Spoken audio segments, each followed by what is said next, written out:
यार क्लैट 2026 के बाद मैंने अपने कई सारे स्टूडेंट्स को अपने सामने और इवन ऑन यूट्यूब मोटिवेट करने की कोशिश करी कि यार चलो वो जैसा भी गया ना, अब एलेट में फोकस करते हैं। बट अभी भी a lot of students are still feeling that negativity, अभी भी थोड़ा उनको ना अंडर कॉन्फिडेंट फील हो रहा है। एंड बिल्कुल आई अग्री, वो होगा क्योंकि यार it's not easy to deal with such a disappointment या सेटबैक, क्योंकि आपने इतने टाइम से क्लैट के लिए प्रिपेयर कर रहे थे एंड यस वो खराब गया और नहीं समझ में आ रहा क्या करना है। बट ऑनेस्टली बता रहा हूँ, again I am telling you, यार बिल्कुल बुरा मत फील करो। आपने अगर अपना बेस्ट दिया है ना, इट्स टोटली फाइन। वो दिन कईयों का खराब गया and it's so much about that day. But you never know, अभी अगर कुछ दिन अच्छे से प्रिपेयर कर लोगे और थोड़ा स्ट्रैटेजी वाइज चीज़ों को सेट कर लोगे ना, एलेट उतना ही कमाल जा सकता है। And I have mentioned about previous examples in my I have mentioned about examples में प्रीवियस वीडियोस। मेरे जो स्टूडेंट्स थे जिन्होंने क्लियर किया, उन्होंने भी same, they were in the same boat as all of you, जिनका ये प्रॉब्ली पेपर थोड़ा सा खराब गया होगा and they were able to clear. And yes, there were lot of students जिनका अच्छा गया है, तो बिल्कुल आप भी अच्छे से प्रिपेयर करो। एंड आज मैं यही बात करूँगा कि जो क्लैट में जो चेंजेस थे, ठीक है, उनकी वजह से I think there are so many things that you can learn, जिससे आपका एलेट बहुत कमाल का जा सकता है। क्यों? क्योंकि एलेट में अगर पैटर्न चेंज होके आता है, नाउ यू विल नो कि उसको डील कैसे करना है। ठीक है, क्लैट में जो पैटर्न था वो हो गया, पर एलेट में अगर जो पुराना पैटर्न चल रहा है, अगर वैसा पेपर आया तो तब तो आपको पता ही है, और अगर नया पैटर्न आ गया कुछ भी, तो भी आपको पता है, क्योंकि अब मैं आपको बताने वाला हूँ वो चीज़ को। ठीक है, तो वंस अगेन बिल्कुल बुरा मत फील करो। अभी जस्ट ये इमेजिन करो कि आप एक मॉक के बीच में आपसे एक छोटी सी गलती हो गई।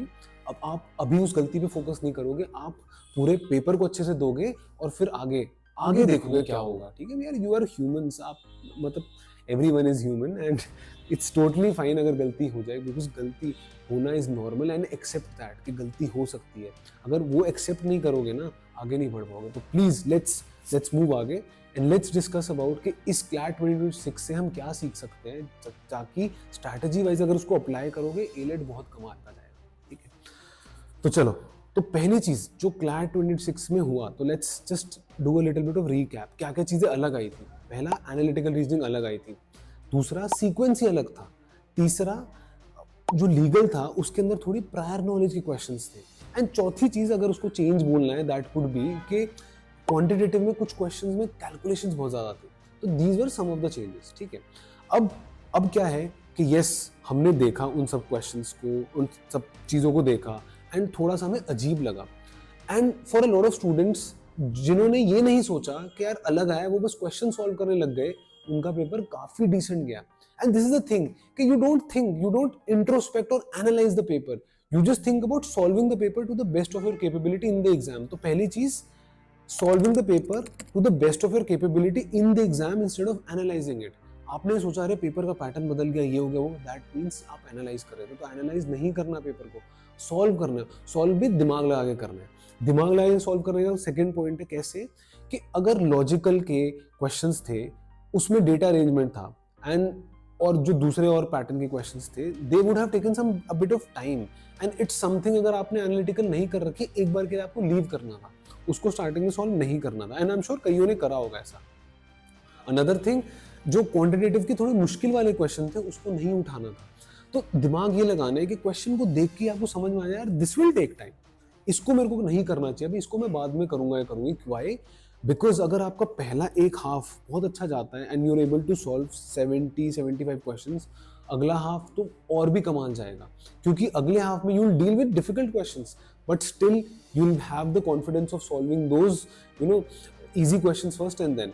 एंड हाँ, एक और बात मेरे को जो बोलनी है, अगर हम इन डिफिकल्ट या अनप्रिडिक्टेबल क्वेश्चंस की बात करें, कितने क्वेश्चंस थे? लॉजिकल के 25, क्वांटिटेटिव के 3 से 4, तो उनको 4 लेते 29, एंड लीगल के 5 से 6, तो 35 to 40 क्वेश्चंस ऐसे थे जो अनप्रिडिक्टेबल या डिफिकल्ट कैटेगरी में आएंगे, एंड बाकी 80 questions predictable and reasonable category में आएंगे। तो मेरा क्वेश्चन स्टूडेंट से सबसे ये है कि आपने पहले वो प्रिडिक्टेबल क्वेश्चंस को क्यों नहीं किया? तो कोई नहीं, अगर नहीं किया तो अब करना। अब एलेट में क्या होता है कि एलेट में इंग्लिश आती है, जीके आती है, लॉजिकल होती है। लॉजिकल में आप चूज कर सकते हो वो क्वेश्चन जिनमें only it will take you 30 seconds.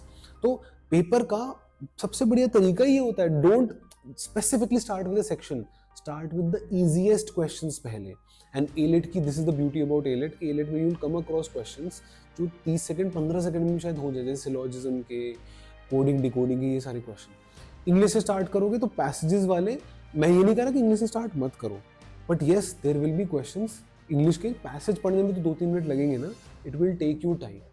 तो that is the thing. But yes, अगर आपको लगता है this thing has worked for you and this will not derail your strategy, derail your paper that day, तो yes English से भी कर सकते हो। तो ओवरऑल ये 3 पॉइंट्स थे मेरे, कि पहला माइंडसेट वाला कि इमोशंस नहीं, अपने दिमाग को चलाओ, कि बस करे जाओ, बाद में एनालाइज करना। सेकेंड पॉइंट कि आप पहले एक बार पेपर के प्रिडिक्टेबल अनप्रिडिक्टेबल क्वेश्चंस को देखो, ठीक है।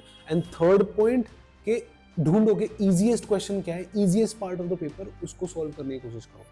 अब एक बार ये सब चीजें समझ ली ना, इसको कल परसों में किसी एलेट के पास्ट ईयर पेपर पे अप्लाई करके देखना, और तब मेरे को बताना कैसा आपका गया, क्या हुआ, क्या प्रॉब्लम्स आई।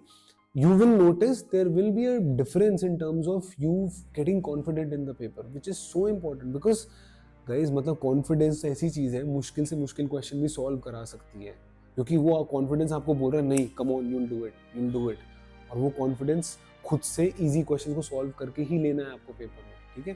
तो इस चीज़ को याद रखना। This is it, this is all from my side. मेरे दिमाग में अगर कुछ भी चीज़ आ रही है, I am trying to make a video on it and I'm trying to help you all as much as possible. ठीक है, कोई और डाउट हो, let me know and thank you so much.